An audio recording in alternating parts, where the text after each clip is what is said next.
Rorschach's Journal, May 16th. A comedian killed in Los Angeles tonight. Zach Scar, ladies and gentlemen, let him know. Make some noise. We're going to do something a little bit different now. We're going to do a new bit here at Comics and Comics, where we, meaning me, give an opinion about something. And just to be clear, this opinion must be taken as law, even if it's about something that hasn't come out yet. And in the spirit of fanboy posts on message boards throughout the internet, we're titling this new segment, But Let's Face It. Geeks have permeated our culture. Hot geek properties are snatched up by Hollywood like spice on Arrakis. The San Diego Comic-Con has become an event filled with movie stars, babes, and Hollywood power players. Gone is much of the stigma of being a geek, and in many ways, we are truly seeing a revenge of the nerds. But let's face it, most of the people out there calling themselves geeks today are complete and utter posers who must be stopped. Much in the way that a scroll impersonating a cow cannot yield untainted milk, these so-called geeks can't be distinguished from the real thing. Just talk to them and you can tell they're a little short for a stormtrooper.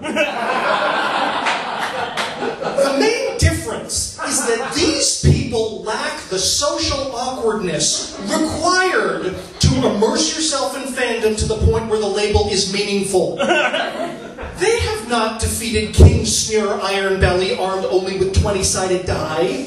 They have not savored the victory of a mislabeled auction on eBay after years of uninterrupted searching.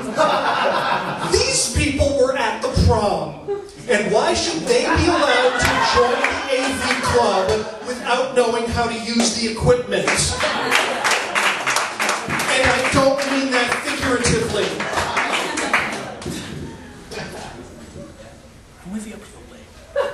But I'm being vague here. I mean, who gets to make the decision as to what a geek is? Who makes that call? Kurt Vonnegut wrote a very interesting novel about art entitled Bluebeard. And in it, a character asks the question, how can you tell a good painting from a bad one? And the answer is, look at a million paintings. Well, I will do you one better.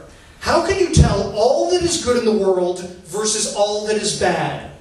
Read a million comic books. If you've read a million comic books and people complain that you're nitpicking about anything, they are wrong. You are not a geek extremist. You are simply a geek, and the other guys are not. And more importantly, we need you.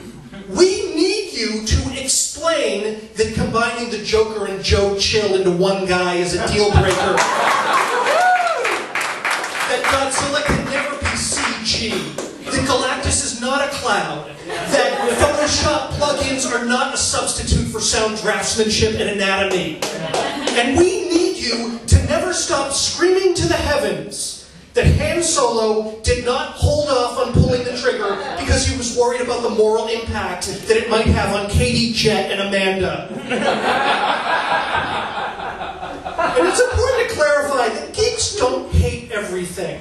Fan is a big part of fanboy, and the things that you loathe are in stark contrast to the many, many things that you love. And when you've read a million comic books, when you consume media in the way that Galactus consumes the energy of planets, creators do owe you. And you are entitled to be self-righteous, because, let's face it, you're right.